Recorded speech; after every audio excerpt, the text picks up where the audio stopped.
अमरनाथ गुप्ता जी, रतन गुप्ता जी, अनुराग गुप्ता जी। गुरु जी आपके चरणों में दास का कोटि कोटि प्रणाम।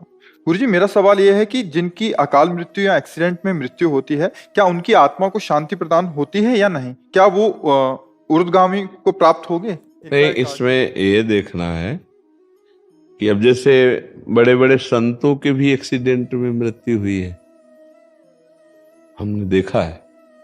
पूज्य बक्सर के मामा जी नाम के बहुत बड़े संत थे, तो जा रहे थे कथा करने, बरसाने पहले दर्शन किए श्री जी के सामने से एक ट्रक ने ऐसी तो बस राधा पधार गए। तो अब इनकी कोई आत्मा को अशांति थोड़ी है, तो भगवान के पार्षद है, भगवान में गए, समझ गए।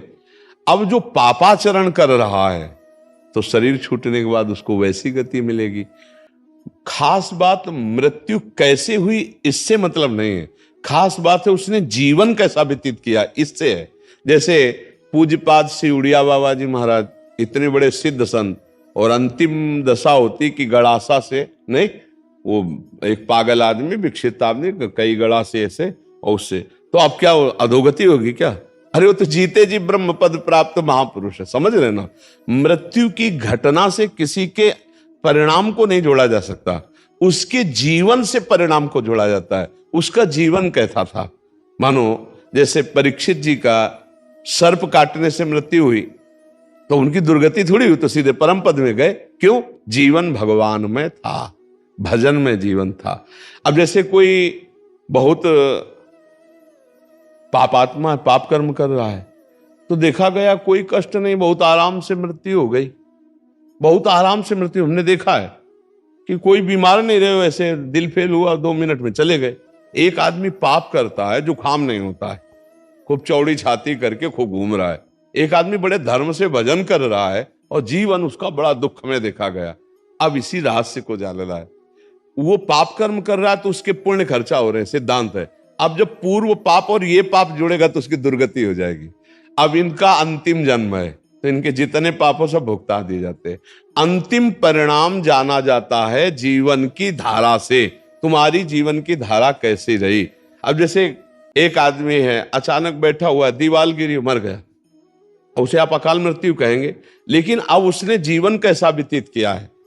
अगर जीवन भजन में व्यतीत किया तो भगवान को प्राप्त होगा, और जीवन गंदा व्यतीत किया है तो उसके गंदे आचरणों के कारण उसका जीवन का परिणाम। केवल मृत्यु की घटना से कोई उन्नति अवनति का विषय नहीं होता, उसके पूरे जीवन से तारतम्य जोड़ा जाता है। मृत्यु की घटना तो पहले से निश्चित हो चुकी होती है, हम जिसे अकाल मृत्यु कहते हैं वो भी निश्चित हो चुकी होती है। भाई जैसे हमारे पाप बहुत बढ़ गए तो भरी जवानी में हमारी मृत्यु होनी है, एक्सीडेंट से होनी है, कैसे होनी हो पहले से निश्चित हो गया। पूरा काल व्यतीत होकर के बुढ़ापे में मृत्यु होती तो बाल, अब जवानी में मर गया तो उसे अकाल मृत्यु कहेंगे। अब उतने में उसने क्या आचरण किया है, अगर वो सतधर्म किया, माता पिता की सेवा की, भजन किया और फिर मृत्यु हो जाती तो उसका कल्याण हो जाएगा। अब उसने पापाचरण किए, मनमानी धर्म विरुद्ध आचरण किए, तो चाहे वो गंगा में मरे वो नरक ही जाएगा, उसकी दुर्गति ही होगी। बात समझे? गोस्वामी तुलसीदास जी कह रहे, राम राम राम जी जौलो तू न जपी है, तौलो तू कहूं जाए तिहू ताप तपी है। सुरसर तीर, गंगा जी के तीर, बिन नीर दुख पाइए, सुरतर तरे तो दारी। इसीलिए हम कहते हैं राधा राधा राधा राधा राधा जपो। मृत्यु की घटना से किसी के जीवन का फाइनल नहीं किया जा सकता, उसके जीवन की धारा से उसके जीवन का फाइनल होता है। हाँ, अगर मृत्यु के समय न राम कृष्ण हरि नारायण कुछ निकल गया, अब फाइनल बदल जाएगा। पूरा जीवन पाप रहा, अंतिम में अगर राम हरि कृष्ण राधा निकल गया, अब तुम्हारा काम बन जाएगा। वहां देखा है, लेकिन घटना से कि उसकी ऐसी मृत्यु हुई तो उसकी दुर्गति हो सकती है, ऐसा नहीं हो सकता। ये पक्की बात है, आप समझ पा रहे हैं? जी गुरु जी, बहुत।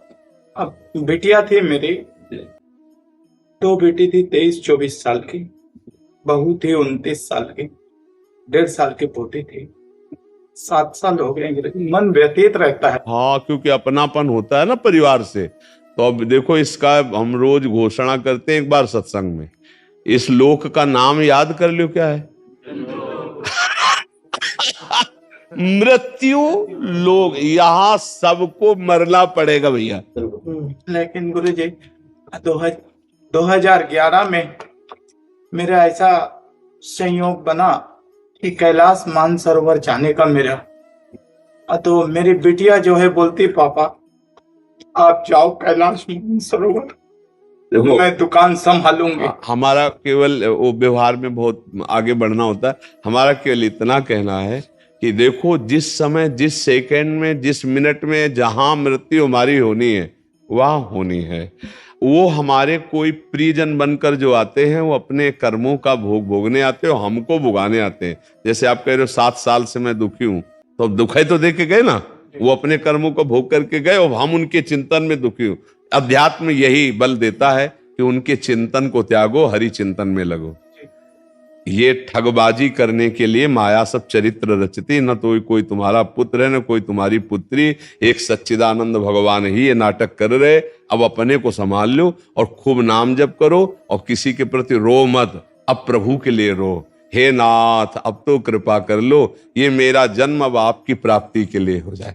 हाँ, कोई तुम्हारा नहीं। देखो हम एक तुमको कथा सुनाते हैं। एक चित्रकेतु नाम के राजा, भागवत में कथा आती है, चित्रकेतु नाम के राजा थे, उनकी बहुत सी रानियां थी और एक भी पुत्र नहीं थे, तो वो बहुत उदास रहते थे। तो देवर्षि नारद जी और अंगिरा जी, भागवत की कथा है, देवर्षि नारद जी अंगिरा जी गए, उनको समझाने ही गए थे कि तुम धर्मात्मा राजा हो, उदास मत हो पुत्र के लिए।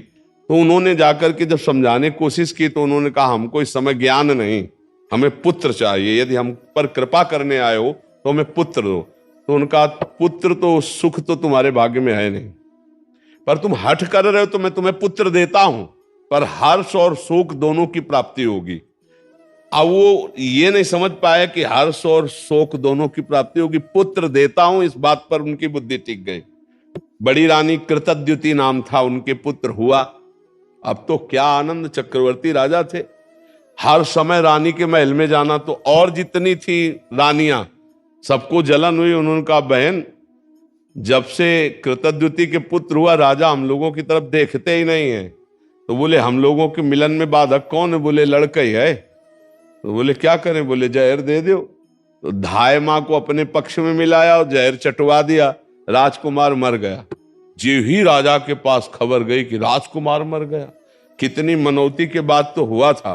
अब वो रोते बिलखते आए, बहुत पैर पकड़ करके माथा बार बार जमीन में पटकने लगे। जब कोई धर्मात्मा दुखी होता है तो उसे संत संग दे दिया जाता है। जैसे आप आए हो ना, तो भगवान की कृपा से संग मिला है। जय गुरुदेव। अब मोहि भा भरोसा हनुमंता, बिन हरि कृपा मिले नहीं संता। तो दुख का निवारण इससे। तो अंगिरा जी, देवर्षि नारद जी पुनः आ गए और कहा राजन मैं तुम्हें यही बताया था कि हर्ष और शोक की प्राप्ति हुई। हर्ष हुआ पुत्र हुआ, शोक हुआ क्योंकि तुम्हारे भाग्य में पुत्र सुख नहीं है। तो उनका हमको उपदेश नहीं, मुझे पुत्र चाहिए। तो उनका तुम्हारे पुत्र की जीवात्मा को बुला दूं? तो उनका बुला दो। तो अब देवर्षि नारद जी तो सिद्ध मां आकर्षण किया तो यमपुरी से जो था वो आ गया जीवात्मा और आकाश में विराजमान है। देवर्षि नारद जी देख रहे हैं। कहा देखो बच्चा तुम्हारे पिताजी कितना रो रहे हैं, तुम इस शरीर में आ जाओ, हम आदेश करते। तो उनका देवर्षि नारद जी ये केवल अपने स्वार्थ के लिए रो रहा है, ये कई बार हमारा बेटा बन चुका है, कई बार पत्नी बन चुका है, मैं किसी का बेटा नहीं हूं, मैं अपने कर्म का भोग इसके यहां भोगने आया था, मैं जा रहा हूं। जो ही सुना चित्रकेतु ने बोले बेटा बोल रहा है हमारा, बोले तुम्हारे बेटा की जीवात्मा बोल रही। उनका मोह दूर हो गया और फिर उन्होंने भजन करके भगवान को प्राप्त किया। तो भगवान ने तुम्हें मोह दूर करने के लिए भेजा है, तुम्हारा कोई नहीं है। हाँ भगवान ने लीला करके आए थे, अब खूब नाम जप करो, मस्त रहो, चिंता मत करो, और तुमको भी जाना है। जय गुरुदेव। ये बात जान लो कि तुमको भी जाना, तो जाने की तैयारी। जो चले गए उनके विषय में क्या खो, उनकी तो ट्रेन छूट गई, तुम्हारी न छूट जाए, इसलिए तुम पहले अपनी बेग भर लो।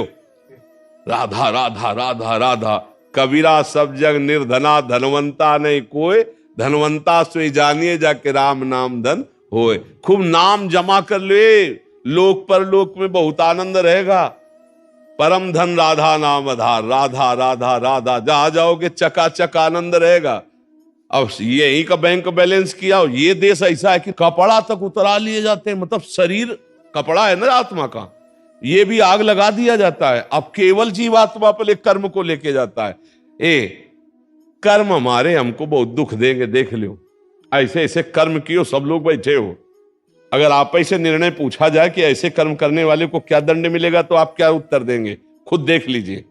जो आप कर्म किए हो और अपने को क्षमा कर दिए हो, वही कर्म आप एकांत में डायरी में लिखो और फिर सोचो कि अगर मुझे निर्णायक बनाया जाए इन्हीं कर्मों का दंड देने के लिए, तो हम क्या दंड देंगे? वो कर्म सब तुम्हारे सुरक्षित हैं दंड देने के लिए, जिनका तुम्हें दंड नहीं मिला। तो राधा राधा राधा राधा भगवान को पुकारो, तो कह रहे हम सर्व पापेभ्यो मोक्षयिष्यामि मा शुचा, मैं तुम्हें समस्त पापों से मुक्त कर दूंगा। तो अभी समय है, अभी राधा राधा राधा राधा कृष्ण कृष्ण हरि हरि, अभी अपना कल्याण कर लो, रो पीटो मत।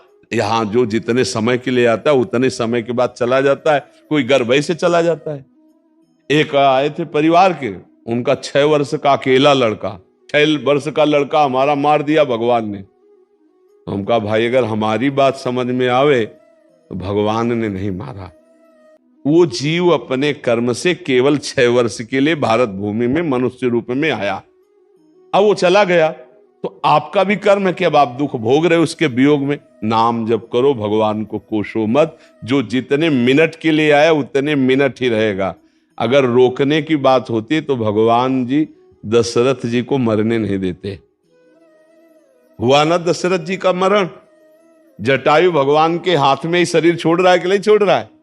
इसे हमारी बात समझो। सुनो भरत भावी प्रबल बिलख कहो मुनिनाथ, हानि लाभ जीवन मरण जस अपजस विद्या। खूब राधा राधा जपो, मस्त रहो और तैयारी करो चलने की। ये रहने वाला देश नहीं है, हर चीज यहाँ की छुड़ा ली जाएगी। दुनिया में लाखों का मेला जुड़ा, हंसा जब जब उड़ा तो इसलिए देखो समझ जाओ तो फिर रोना क्या, और जब जाग गए तो सोना क्या। अगर ज्ञान में जग गए तो फिर मोह में क्या सोना, अगर समझ गए तो फिर क्या रोला।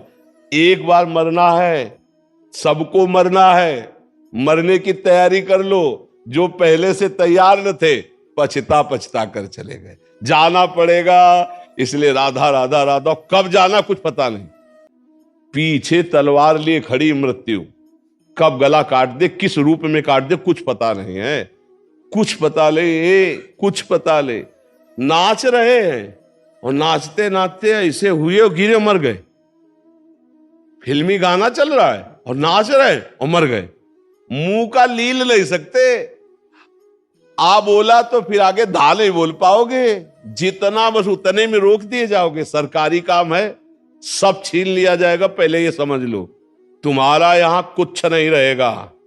स्त्री पुत्र परिवार मकान दुकान बैंक बैलेंस सब छीन लिया जाएगा, तुम्हारा शरीर छीन लिया जाएगा। तुमको अकेला यहां से जाना होगा। तुम्हारे पास होगा तो तुम्हारे कर्मों की पोटरी होगी, धर्म और अधर्म जो किया है, और इन दोनों पोटरियों को आग लगाना हो तो नाम जप करो, राधा राधा राधा राधा राधा। बढ़िया चकाचक व्यवस्था होगी, मरने में भय नहीं लगेगा और भगवान के समीप जाकर आनंद भोगोगे। जैसे भारत में आनंद ले रहे हो, ऐसे भगवान के दिव्य धाम में तुम्हारे लिए हर व्यवस्था होगी। अलग महल होगा, बढ़िया भोजन व्यवस्था बढ़िया, मरना है नहीं। ठाकुर जी का भोग मिलता है वहां धाम में, प्रियालाल के साथ खेलने को मिलता है और परम सुख प्राप्त होता है। मरने का भय नहीं, आना जाना नहीं, बुढ़ापा नहीं। खूब मीठा खाओ, शुगर नहीं होगी। हाँ, high blood pressure low blood pressure नहीं होगा भगवान के धाम में। इसलिए हम सब तैयारी करें भगवान के धाम में जाने की। नाम जप करे, खूब नाम जप से आनंद आएगा। आज से रोना छोड़ दो, बंद कर दिया। हाँ बिल्कुल, नाम जप, हाँ नाम जप करो। हम जो कह रहे हो तुम्हारे को परम मंगल में बात कह रहे हैं, नाम जप करो। इसीलिए संतों के मार्ग में आके मैं हमारी पत्नी को मैं ए जी वो जी कहना 7 साल से छोड़ दिया हूँ। हरिओम के नाम से ही पुकारता हूँ। बहुत बढ़िया। वो आपको क्या कहती है? वो भी हरिओम ही। अच्छा, बोले हरिओम तो बोले हरिओम है। ये बहुत ये बहुत बढ़िया, नहीं बहुत बढ़िया, नहीं अच्छा ठीक है। अपने यहाँ भी बुलाते राधे तो बोले राधे, ऐसे बात करते ना। श्री हरिवंश तो कहेगा हाँ श्री हरिवंश, अपने भी ऐसे ही बात करवा दी। ठीक है। कपूर जी दिल्ली से। राधे राधे महाराज जी। महाराज जी, ऐसा क्यों कहा जाता है कि भजन भोजन खजाना और यारी पर्दे में रहनी चाहिए? हाँ, इससे हानि हो जाती है।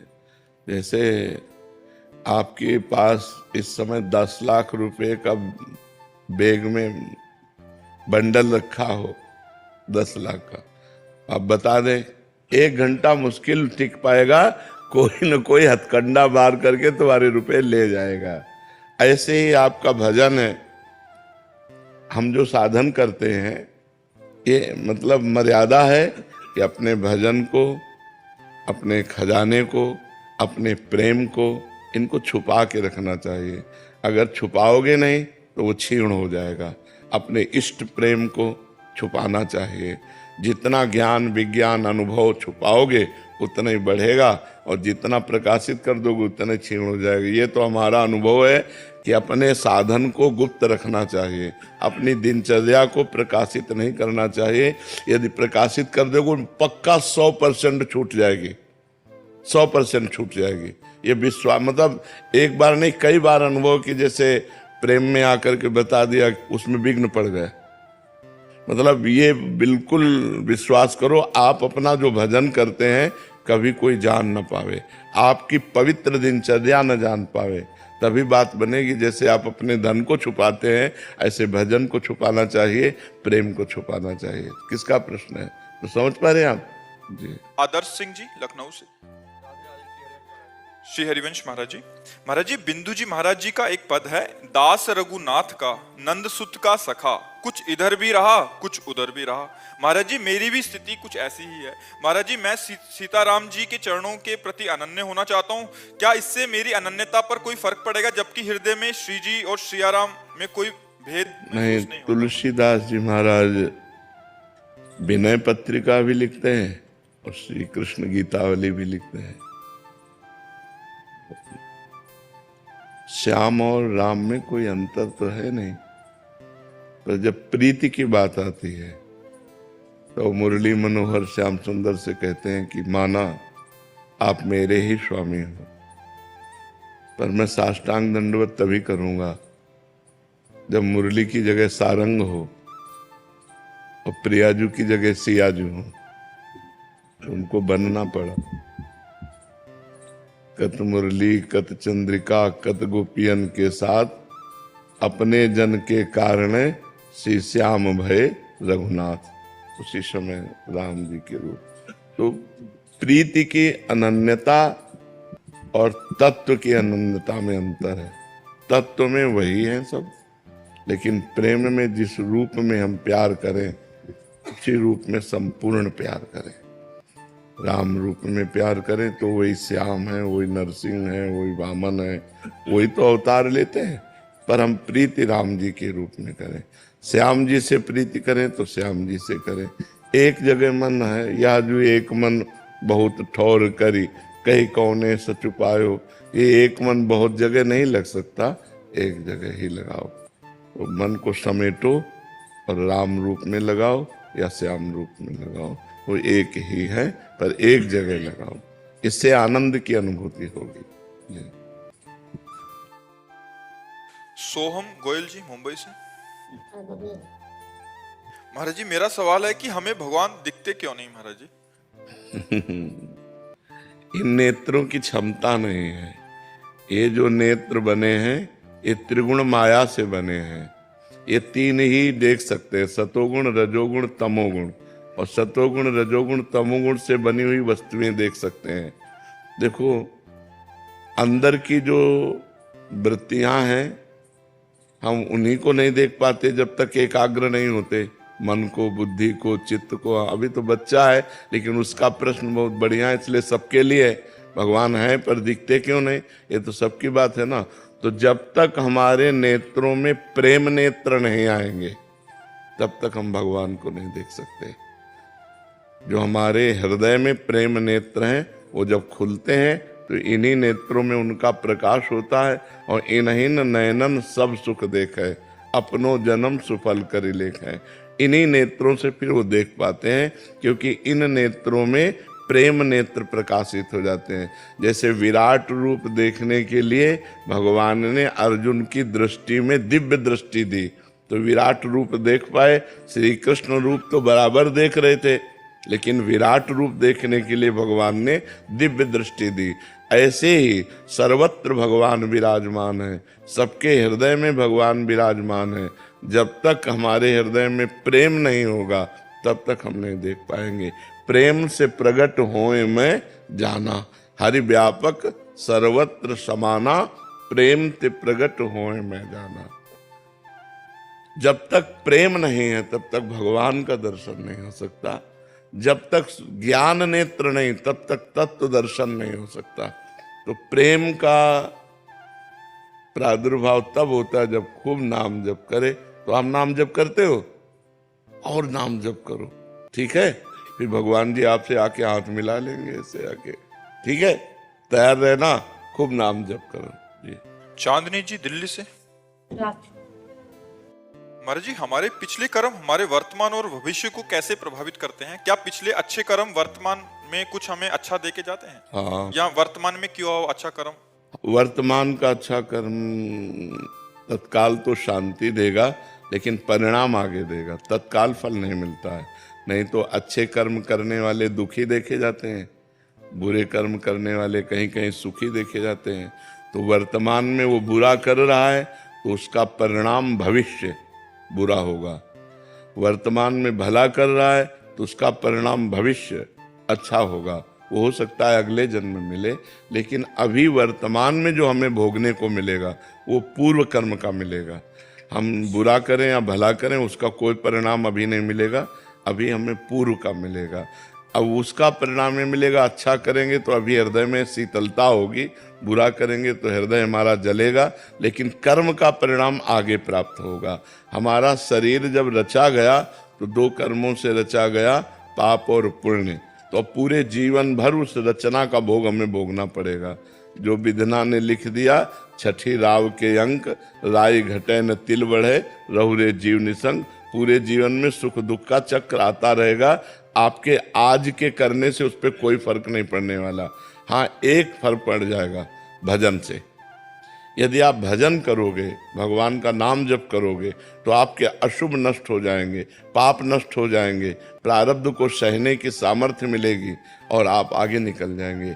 नहीं तो अगर भजन से वो कटता नहीं तो भगवत प्राप्ति और मोक्ष किसी का होता ही नहीं, क्योंकि अनेक जन्मों के कर्म तो हमें बार बार जन्म मरण में ले जाते। तो भजन से वो सब कट जाता है। एक साधन केवल है नाम जप, भजन। जितना भजन करोगे उतना बुरे प्रारब्ध को दबाएगा, अच्छे प्रारब्ध को उभारेगा और आपके दोनों को नष्ट करके भगवत प्राप्ति करा देगा। मुकेश जी दिल्ली से। राधे राधे महाराज जी। महाराज जी, जीवन में बहुत कुछ तो ज्ञात नहीं है, जितना भी अल्प सामर्थ्य युक्त साधन करने से बदलाव और प्रकाश ना आए तो क्या करें जिससे उत्साह और प्रकाश आनंद आए? उसी साधन को और बढ़ाता जाए।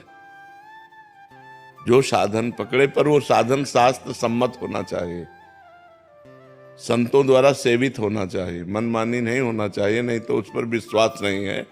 जैसे गुरु परंपरा युक्त सिद्ध मंत्र होना चाहिए, गुरु परंपरा युक्त साधना होनी चाहिए।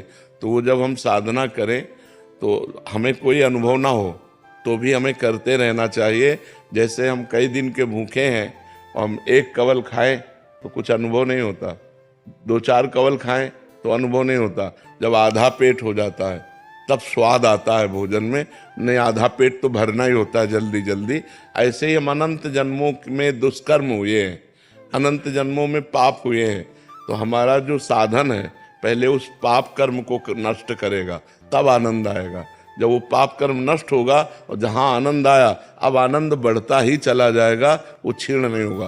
ये हो सकता है 10 वर्ष साधना करने पर नष्ट हो सकता है 10 महीने में नष्ट हो जाए। अब आपकी साधन पद्धति कितनी जोर की है, उतने जोर का वो आक्रमण करेगा, आपके पूर्व पापों पर आक्रमण करके जब उसको विध्वंस कर देगा आपका भजन, तब आपके अंदर आनंद की अनुभूति होगी। नहीं तो 10वें वर्ष साधना करने पर हृदय जलता है, काम क्रोध आते रहते हैं, बड़ा विघ्न दिखाई देता है, वो सब कूड़ा करकट साफ कर रहा है। साधन कभी व्यर्थ नहीं जाता, क्योंकि अविनाशी का जो साधन है वो अविनाशी होता है, तो वो उसका विनाश करेगा ही करेगा। हमें धैर्यपूर्वक अपने साधन में लगे रहना चाहिए और साधन को बढ़ाते रहना चाहिए, पर साधन के विघ्नों से दूर रहे। साधन को छोड़े ना, साधन में आस्था कम न होने पावे और अन्य आचरण पाप के न बनने पावे, तो काफी समय में आपको अनुभव हो जाएगा कि हमारा साधन सफल हुआ। पर साधन छोड़े ना, चाहे सफलता लगे या ना लगे, वो काम कर रहा है। जैसे हम कई दिनों के भूखे थोड़ा भोजन पाए तो हमको ऐसा नहीं लगता कि भोजन जाके कुछ कर रहा है, लेकिन वो तृप्ति कर रहा है, वो भोजन तृप्ति कर रहा है। आप पाते रहिए, थोड़ी देर में आपको लगने लगेगा कि हमारी तृप्ति हो गई। ऐसे ही भजन आपका काम कर रहा है, लेकिन समय व्यतीत होने दीजिए और भजन बढ़े, तब वो आपको अनुभव में आएगा कि वो सब पापों का नाश करके, हृदय को शीतल करके आपका परम मंगल कर रहा है।